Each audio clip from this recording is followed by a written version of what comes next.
So hello friends and welcome to JC academy. मेरा नाम है सौरभ जुनेजा। तो दोस्तों आज हम डिस्कस करेंगे कुछ बहुत ही इंपॉर्टेंट डिफेंसिव मार्केटिंग स्ट्रैटेजीज के बारे में। और आपको जैसे कि पता है कि एग्जाम में कई बार ये डिफेंसिव मार्केटिंग स्ट्रैटेजीज जो है पूछे गए। तो लास्ट लेक्चर में मैंने आपको बताया था कि मार्केटिंग स्ट्रैटेजीज जो कंपनीज यूज कर सकती हैं अपने मार्केट शेयर को बचाने के लिए, उसमें मेजरली दो तरीके के मार्केटिंग स्ट्रैटेजीज को जो है यूज किया जाता है। इसमें से एक तो होते हैं प्रोएक्टिव मार्केटिंग स्ट्रैटेजीज, जिनके बारे में हमने लास्ट सेशन में ही डिस्कशन किया था। अगर आपने वो वीडियो मिस कर दिया हो तो ऊपर आई बटन आप देख सकते हैं, वहां पर आपको ये लिंक मिल जाएगा, डिस्क्रिप्शन में भी मैं नीचे दे दूंगा, राइट।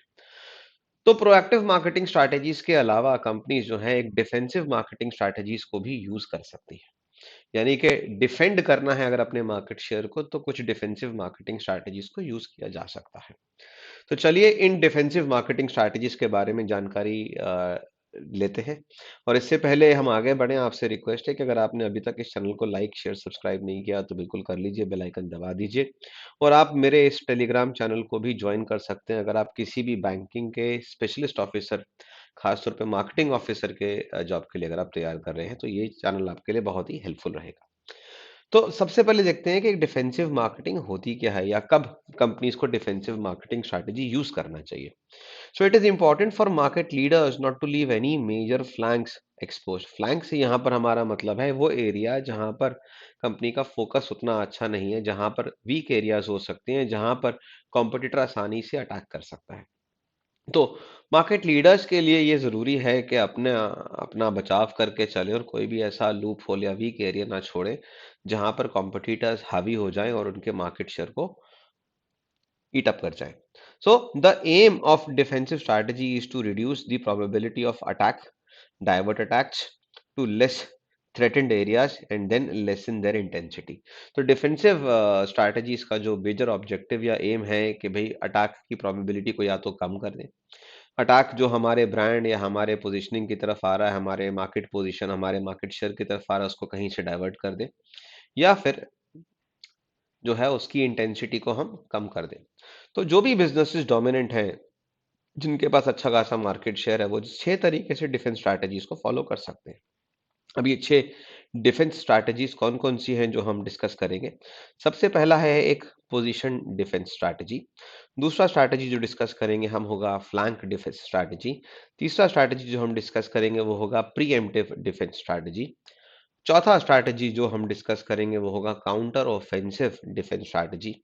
पांचवा जो डिफेंस स्ट्रैटेजी जो कंपनीज यूज कर सकती हैं वो है मोबाइल डिफेंस। और लास्ट में एक कॉन्ट्रैक्शन डिफेंस स्ट्रैटेजी को भी यूज किया जा सकता है। तो चलिए एक एक करके इनको देखते हैं, और मैंने पूरी कोशिश की है कि यहाँ पे जितने ज्यादा हो सके आपको मैं इंडियन एग्जांपल्स दे सकूं, ताकि आपको मेरी बात ज्यादा आसानी से समझ आए। तो सबसे पहले हम बात करते हैं पोजीशन डिफेंस की। तो पोजीशन डिफेंस का मतलब होता है कि हम किसी तरीके से कंज्यूमर के दिमाग में ऐसी जगह, ऐसी इमेज ऑक्यूपाई कर लें कि हम जो है सबसे डिजायरेबल जो है ब्रांड बन जाए। यानी कि it basically means occupying the most desirable market space in consumers minds. कि कंज्यूमर के दिमाग में सबसे ज्यादा डिजायरेबल नाम हमारे ब्रांड का हो। तो making the brand almost impregnable. Impregnable का मतलब है ये अभेद्य, जिसको कोई और कैप्चर ना कर सके, जिसमें कोई सेंध ना लगा सके, जिसमें कोई और एंटर ना कर सके। सो एज होंडा ने जो करा अपने एक्टिवा ब्रांड के संग, आज की डेट में अगर किसी को भी गियरलेस स्कूटर अगर खरीदना है तो सबसे पहला जो आपके दिमाग में नाम आएगा वो होंडा एक्टिवा ही आने वाला है। आप कुछ भी कर लीजिए, राइट। तो पोजीशन डिफेंस के अपने ब्रांड की, अपने प्रोडक्ट की ऐसी स्ट्रांग पोजीशन बना दो कि सबसे पहला उसके दिमाग में जो विचार आए वो आपके ही ब्रांड का आए। दूसरा डिफेंस स्ट्रैटेजी है दैट इज फ्लैंक डिफेंस। अब ये मैं आपको समझाता हूँ थोड़े एग्जांपल से। तो जब कोका कोला और कोका कोला ने इंडिया में एंटर करा, तो कोका कोला और पेप्सी का वर्ल्ड वाइड एक राइवलरी है, और सबसे बड़ा कॉम्पिटिटर कोक का हमेशा पेप्सी ही रहा है।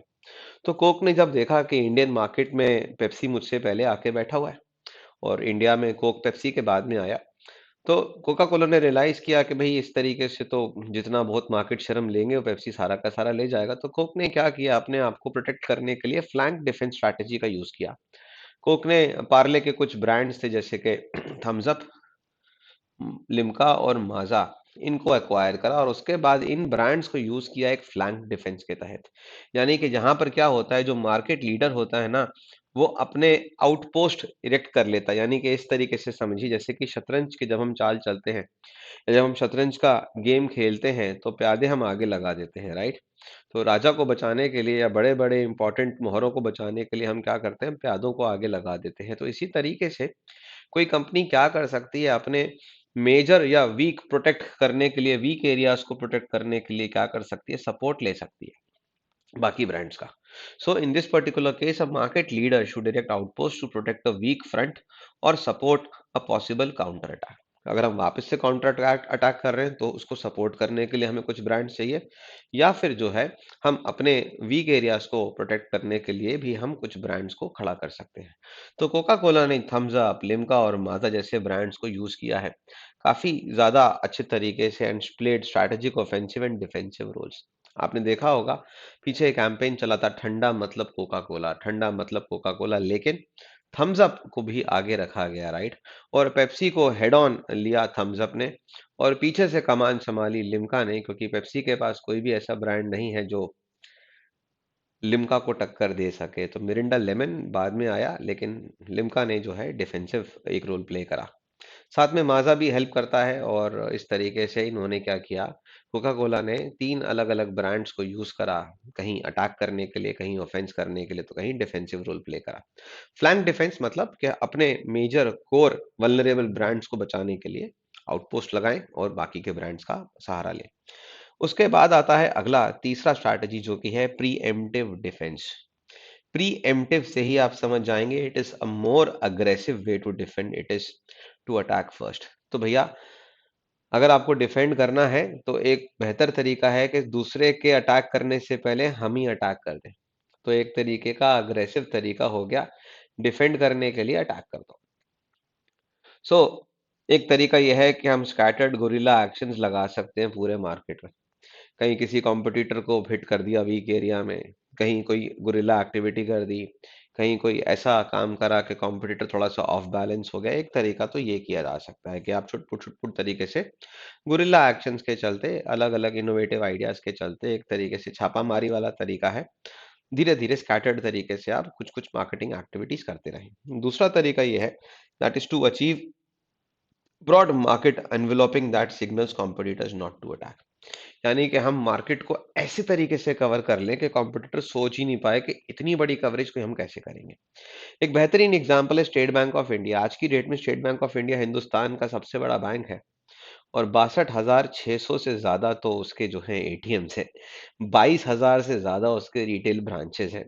अब किसी भी कंपनी को अगर स्टेट बैंक ऑफ इंडिया को compete करना होगा, तो सबसे पहले तो उनके दिमाग में आएगा, भैया इतना बड़ा नेटवर्क, इतना बड़ा एटीएम्स का जाल हम कैसे बिछाएंगे। तो स्टेट बैंक ऑफ इंडिया एक तरीके का प्रीएम्प्टिव डिफेंस, कि हमने इतनी ज्यादा तरीके से फैलाव कर लिया अपनी प्रेजेंस का कि दूसरे को उसको compete करना मुश्किल हो जाएगा। तो ये एक तरीका है प्रीएम्प्टिव डिफेंस का। और क्या हो सकता है प्रीएम्प्टिव डिफेंस में? दूसरा preemptive defence is to introduce stream of new products and announce them in advance. खूब सारे प्रोडक्ट्स ले आओ, और साथ साथ उनका अनाउंसमेंट कर दो उनके लॉन्च से पहले, कि हम ये लाने वाले हैं, हम वो लाने वाले हैं, हम ऐसा करेंगे, हम वैसा करेंगे।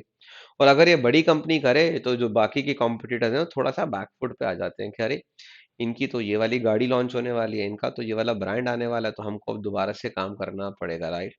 तो सच प्री अनाउंसमेंट से यहाँ मतलब है कि ब्रांड को मार्केट में लेके आने से पहले ही हमने जो है खबर फैला दी कि भाई हम ब्रांड लेके आएंगे या हम कोई प्रोडक्ट लेके आएंगे। Can signal competitors that they will need to fight to gain a market share. तो अब कॉम्पिटिटर्स को अपनी कमर कसनी पड़ेगी इससे पहले कि प्रोडक्ट एक्चुअली में आए। अनाउंसमेंट कर दिया, एक तरीके का माहौल बना दिया, जिसके चलते कॉम्पिटिटर्स थोड़े से बैकफुट पे हो जाएंगे, राइट। ये कैसे करते हैं? ऐसे, अगर मान लीजिए कि Maruti Suzuki announces plans for a new product development, smaller firms may choose to concentrate the development efforts in other directions to create head to head competition. अब आज मारुति सुजुकी बोल दे कि छोटे कॉम्पैक्ट सेडान में मैं मारुति विटारा ब्रेजा के संग दो नई गाड़ियां लेके आ रही, तो बाकी सब जगह खलबली मच जाएगी, क्योंकि मार्केट को ऑलरेडी मारुति सुजुकी ने पकड़ा हुआ है, और उसके बावजूद अगर वो दो और प्रोडक्ट्स लेके आएगी, तो कंपटीशन की हालत वहीं खराब हो जाएगी। तो इस तरीके की स्ट्रैटेजीज को हम बोलते हैं प्री एम्प्टिव डिफेंस स्ट्रैटेजीज। अगली स्ट्रैटेजी भी बड़ी इंटरेस्टिंग स्ट्रैटेजी है, वो है काउंटर ऑफेंसिव डिफेंस। हाँ जी। तो हुआ कुछ यूं कि जब हमारे बाबा रामदेव आए पतंजलि को लेकर, तो उन्होंने बोला कि पतंजलि है, आयुर्वेदिक है, सेफ है, बाकी टूथपेस्ट बेकार हैं, दांतों की कैविटी से बचाते नहीं है, ये बदबू से भी बचाता है, इससे बचाता है, उससे बचाता है, और एकदम से माहौल बन गया आयुर्वेदा का, और लोगों ने दंत कांति को हाथों हाथ लिया। और एचयूएल जैसी कंपनी जिसके पास अपने ब्रांड थे जैसे कि क्लोजअप, वो बेचारे जो है उन पे हिट आना शुरू हो गया, राइट। तो अब एचयूएल ने क्या किया, एचयूएल ने काउंटर ऑफेंसिव डिफेंस स्ट्रैटेजी लगाई कि हम ऑफेंस तो नहीं कर रहे, लेकिन काउंटर ऑफेंस यानी कि हमारे पे अटैक हुआ, वापसी में हम भी अब तुम पे अटैक करेंगे। तो इस तरीके की स्ट्रैटेजी को बोलते हैं counter offensive defensive strategy. In a counter-offensive strategy, the market leader can meet the attacker frontally and hit its flank. अब जैसे कि हमारा वीक एरिया है, तो जाहिर सी बात है अटाकर का भी कोई ना कोई वीक एरिया होगा। तो जैसे कि पतंजलि का जो मेजर थॉट प्रोसेस था, जो मेजर उनका पॉइंट था प्रमोट करने का, यूएसपी था, वो था आयुर्वेदा। तो इन्होंने क्या किया, इन्होंने एक ब्रांड को बिल्ड करा। इन्होंने ब्रांड बिल्ड करा लीवर आयुष, उस पर बहुत सारा पैसा खर्च किया। आप देख सकते हैं, अक्षय कुमार को लिया है सेलिब्रिटी, माधुरी दीक्षित को लिया है ब्रांड एंडोर्समेंट के लिए, राइट। तो इतना पैसा खर्च किया, और क्या किया, launch a pincer movement so that it will have to pull back to defend itself, कि भैया अब हम वापस तुम्हारे एरिया में हम आ गए हैं, और अब तुम्हारे को भी हम जो है चैलेंज करते हैं कि चलो, आयुर्वेदिक प्रोडक्ट्स की बात है तो ये लो। अब आप देखें तो लीवर ने जो है, एचयूएल ने क्या किया, केवल टूथपेस्ट नहीं, पूरी की पूरी रेंज उतार दी। फेस वॉश लो, आप फेस क्रीम लीजिए, आप कोल्ड क्रीम लीजिए, आप टूथपेस्ट लीजिए, सारा कुछ जो है इन्होंने लॉन्च कर दिया। So after HUL watched Patanjali successfully invaded its oral care and skin care businesses, it invested heavily by developing a brand lever Ayush, यानी कि अटैक के बदले एक और अटैक, तो काउंटर ऑफेंसिव डिफेंस स्ट्रैटेजी। बात समझ में आया? चलिए आगे बढ़ते हैं और देखते हैं अगली स्ट्रैटेजी क्या है। अगली स्ट्रैटेजी जो है वो है हमारी मोबाइल डिफेंस स्ट्रैटेजी। अब ये क्या है?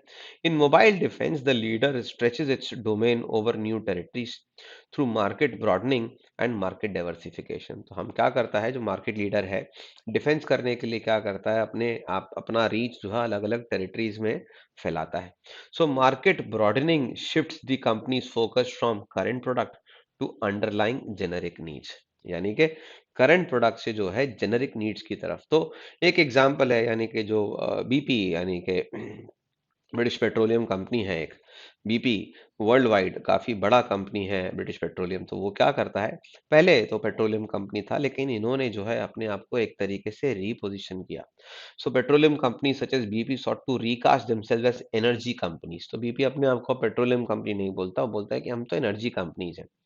यानी कि हम अब केवल और केवल पेट्रोलियम तक सीमित नहीं है, हमारा जो सोच है, हमारा जो रीच, हमारा जो अप्रोच है, हमारा जो वर्क एरिया, जो हमारा बेस है, वो अब पेट्रोल से आगे बढ़कर ऑयल, कोल, न्यूक्लियर, हाइड्रो इलेक्ट्रिक और अलग अलग फॉर्म्स ऑफ एनर्जी की तरफ है। तो हमने क्या किया, हमने करंट प्रोडक्ट को जो है एक जेनेरिक नीड से जोड़ दिया। तो करंट प्रोडक्ट था पेट्रोल, लेकिन जेनेरिक नीड था हमारा क्या, एनर्जी। तो इससे जब हमने जोड़ दिया, तो हमारा जो है एक तरीके से मार्केट ब्रॉड हो गया। हम मार्केट में हमारा जो है पेनिट्रेशन और बढ़ेगा, मार्केट हमने ब्रॉड कर लिया। दूसरा तरीका है कि हम मार्केट में डाइवर्सिफाई कर जाएं। तो market diversification shift the companies focus into unrelated areas, यानी कि हम मार्केट में डाइवर्सिफाई कर जाएं। एक बहुत ही बेहतरीन एग्जांपल है जो कई बार मैं कोट करता हूं, जैसे इंडियन टोबैको कंपनी आपके सिगरेट्स बनाते हैं, राइट। और जब उन्होंने रियलाइज किया कि अब सरकार तो सपोर्ट नहीं करेगी, और ईयर ऑन ईयर जो है ड्यूटीज और टैक्सेस बढ़ रहे हैं, और एडवर्टीजमेंट्स अलाउड नहीं है, तो उन्होंने ये नहीं सोचा कि हम सिगरेट बिजनेस को कैसे संभालें या सिगरेट्स को कैसे प्रॉफिटेबल बनाएं। वो लोग अलग बिजनेस में डाइवर्ट कर गए। तो आपने देखा होगा कि अलग अलग इंडस्ट्रीज में ये लोग डाइवर्ट कर गए। तो एफएमसीजी ब्रांड्स जैसे कि Sunfeast, yippee, Bingo, Fiama devil's, Vivel, ये सारे के सारे ब्रांड्स ये लोग लेके आए। इसके साथ स्टेशनरी बिजनेस में भी आईटीसी वेंचर कर गया। क्लासमेट के आपने देखा होगा, पेंसिल बॉक्सेस, पेंसिल्स, स्टेशनरी आती है। लाइफस्टाइल रिलेटेड प्रोडक्ट्स में भी ये लोग गए हैं, विल्स लाइफस्टाइल के नाम से। तो मार्केट में हम क्या कर गए, डाइवर्सिफाई कर गए, यानी कि मोबाइल डिफेंस, यानी कि हमारी डिफेंस एक जगह नहीं टिका, हम अलग अलग जगह जाके अपने आप को डिफेंस कर रहे हैं। अगला और आखिरी जो है दैट इज कंट्रैक्शन डिफेंस। तो जब हमारा डिफेंस स्ट्रैटेजीज के पूरे आर्सेनल में चीजें काम नहीं करती और हमारे लिए एग्जिस्टिंग मार्केट को बचा पाना थोड़ा मुश्किल है, तो हम थोड़ा सोच समझ के डिसाइड करते हैं कि भाई जहां पर हमारा स्ट्रांग होल्ड है वहां पे हम और स्ट्रांग हो जाएं, और जहां हमारे लिए स्ट्रांग होल्ड बचाना मुश्किल है या प्रॉफिटेबल नहीं है वहां से हट जाएं। तो इसको बोलते हैं कॉन्ट्रैक्शन डिफेंस, क्योंकि हम यहाँ पर अपनी प्रेजेंस को एक तरीके से कंट्रैक्ट कर रहे हैं। तो sometimes large companies can no longer defend all its territories. हाल ही में आपने देखा कि फोर्ड इंडिया को इंडिया छोड़ना पड़ा, तो इसीलिए मैंने ये बैनर लगा रखा है, end of the road for Ford. और उससे कुछ समय पहले हार्ले डेविडसन ने भी जो है इंडिया में अपनी प्रोमिनेंस जो है कम कर दी और अपने आउटलेट्स को बंद कर दिया, और जाते जाते हीरो मोटोकॉर्प से टाई अप कर लिया कि भाई किसी को अगर हार्ले की गाड़ी चाहिए हो तो आप मना मत कीजिएगा, हम आपके थ्रू बेचेंगे, राइट। जैसे कि हस्कवर्ना, और आपने देखा होगा कि एटीएम बजाज के थ्रू बिकते हैं, बट बजाज डेडिकेटेड शोरूम्स डाले हैं।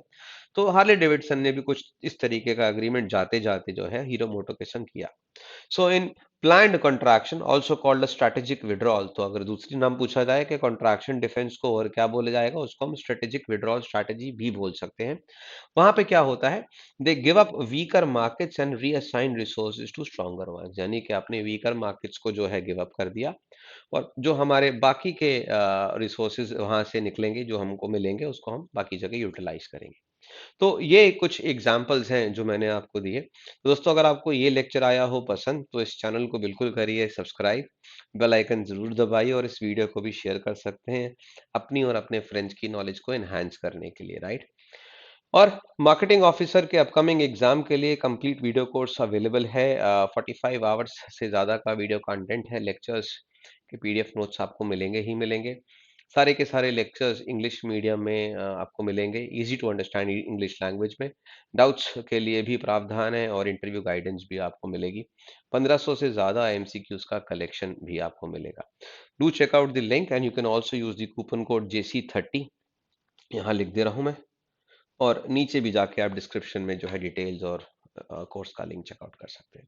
तो आशा करता हूँ आपको आज का सेशन पसंद आया होगा, और इसी तरीके से मैं और भी वीडियोस आपके लिए लेता आता रहूंगा। तब तक के लिए bye bye, God bless you.